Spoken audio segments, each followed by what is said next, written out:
പഠിക്കുന്ന സമയത്താണ് നമ്മൾ ക്രിസ്മസിന് വേണ്ടി വെയിറ്റ് ചെയ്തിരിക്കുന്നത്. പുൽക്കൂട് ഉണ്ടാക്കാം, ക്രിസ്മസ് ട്രീ ഉണ്ടാക്കാം, കരോളായിട്ട് പോവാം, കരോളിന് പോയി കാശ് കുറച്ച് കളക്ട് ചെയ്യാം. ഷൂട്ടിങ്ങുകളൊക്കെ വീണ്ടും തുടങ്ങി പോകുന്നു, ബാക്ക് ടു ബാക്ക് വന്നുകൊണ്ടിരിക്കുന്നുണ്ട്. വേറെ കുടുംബയൊക്കെ വെച്ചിട്ട്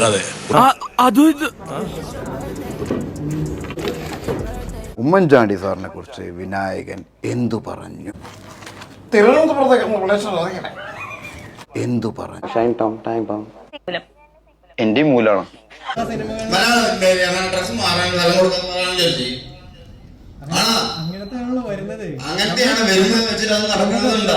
എല്ലാവർക്കും മഴവിൽ മീഡിയയിലേക്ക് സ്വാഗതം. ആദ്യമായിട്ടാണ് നമ്മുടെ ചാനൽ കാണുന്നതെങ്കിൽ സബ്സ്ക്രൈബ് ചെയ്യാൻ മറക്കല്ലേ. ഇപ്പോൾ ഷൈൻ ടോം ചാക്കോയാണല്ലോ സോഷ്യൽ മീഡിയയിൽ നിറഞ്ഞു നിൽക്കുന്നത്. കൂടെ അഭിനയിച്ച വിൻസി അലോഷ്യസ് ആണ് ഷൈൻ ടോം ചാക്കോയ്ക്കെതിരെ ഗുരുതര ആരോപണങ്ങൾ ഉന്നയിച്ചിരിക്കുന്നത്. മയക്കുമരുന്നുമായി ബന്ധപ്പെട്ടിട്ടുള്ള ആരോപണങ്ങളാണ് പുറത്തു വന്നിരിക്കുന്നത്. എന്നാൽ പോലീസ് എത്തിയതോടെ ഷൈൻ ടോം ചാക്കോ കെട്ടിടത്തിന്റെ മുകളിൽ നിന്ന് താഴേക്ക് ചാടി രക്ഷപ്പെടുകയാണ് ഉണ്ടായത്.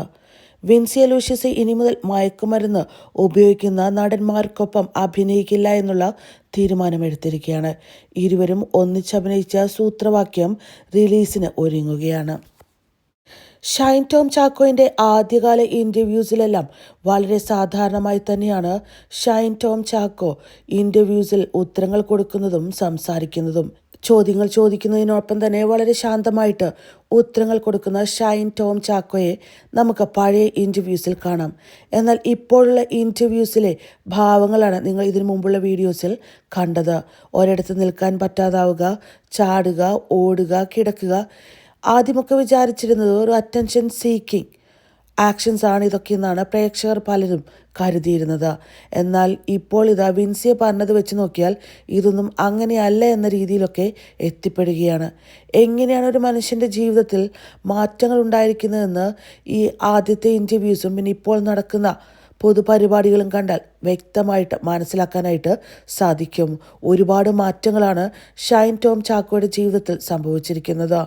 മാത്രമല്ല വിൻസി അലോഷ്യസ് വേറൊരു ഗുരുതര ആരോപണവും ഉന്നയിച്ചിട്ടുണ്ട്. താൻ ഡ്രസ്സ് മാറാനായി പോയപ്പോൾ തൻ്റെ കൂടെ വരണമോ എന്ന് ചോദിച്ചു എന്നും പറയുന്നുണ്ട്. എന്നാൽ ഇതിനെയൊക്കെ മാലാ പാർവതി എന്ന നടി ഇതൊക്കെ സാധാരണ സംഭവമല്ല, ഇതെല്ലാം വലിയ സംഭവമാക്കേണ്ട ആവശ്യമുണ്ടോ, ഫ്രണ്ട്ലി ആയിട്ട് സംസാരിക്കുന്നതല്ലേ എന്ന് പറഞ്ഞ് അവരതിനെ വളരെ നിസ്സാരവൽക്കരിച്ച് സംസാരിക്കുന്നത് കേട്ടു. ഏത് രീതിയിലായാലും ഏത് ഫ്രണ്ട്ഷിപ്പിൻ്റെ പേരിലായാലും ഇത്തരത്തിലുള്ള ചോദ്യങ്ങൾ ഒരിക്കലും ചോദിക്കാൻ പാടില്ലാത്തതാണ്. ഇതിന് വളരെ